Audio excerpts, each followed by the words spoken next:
ఇంట్లో చేసామేమో అనుకుంటారేమో, ఈ ప్రసాదం మా ఇంటి దగ్గర పెట్టిన వినాయకుడు బొమ్మ దగ్గర ఇచ్చారు. మా అమ్మ తీసుకొచ్చింది. ఇప్పుడే పొద్దున్నే నిద్ర లేచాను. మొహం చూడండి ఎలా ఉందో. టేస్ట్ అయితే సూపర్ ఉంది. ఇంకా ఆఫ్టర్నూన్ అయితే మంచిగా స్నానం చేసి రెడీ అయ్యాను.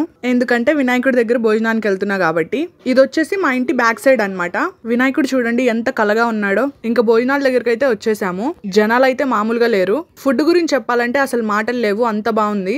ఇక్కడ ఎండ అయితే మండిపోతుంది. ఈ ఎండకైతే మామూలుగా చెమటలు కారట్లేదు. ఇంటికి వచ్చి హాయిగా నిద్రపోయాను.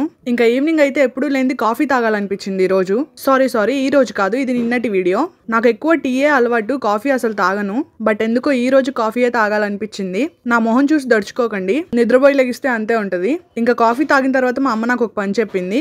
అదే టొమాటో చట్నీ తాలింపు వెయ్యి అని. టొమాటో చట్నీ అంటే మీకు ఇష్టమో లేదో కామెంట్ చేయండి. నాకైతే అన్నం లేకపోయినా పర్లేదు, అదొక్కటే వేసుకుని తినేస్తా. అంత పిచ్చి నాకు టొమాటో చట్నీ అంటే. ఇంకా మొత్తం తిప్పేసి తాలింపు అయితే వేసేద్దాం. టొమాటో చట్నీలో వంకాయలు వేసుకుని చేసుకున్నా కూడా టేస్ట్ చాలా బాగుంటుంది. తెలిసిన వాళ్ళైతే ఓకే, తెలియని వాళ్ళు ఒకసారి ట్రై చేయండి. ఇంకా దీన్ని అయితే మంచిగా మిక్స్ చేసేసుకొని ఇప్పుడు వేడివేడి అన్నంలో వేసుకొని తిందాం. నాకు ఇలా ఇన్స్టెంట్ గా చేసే చట్నీస్ లో బీరకాయ చట్నీ అంటే కూడా చాలా ఇష్టం. వీడియో నచ్చితే లైక్ చేసి వెళ్ళండి. Bye bye.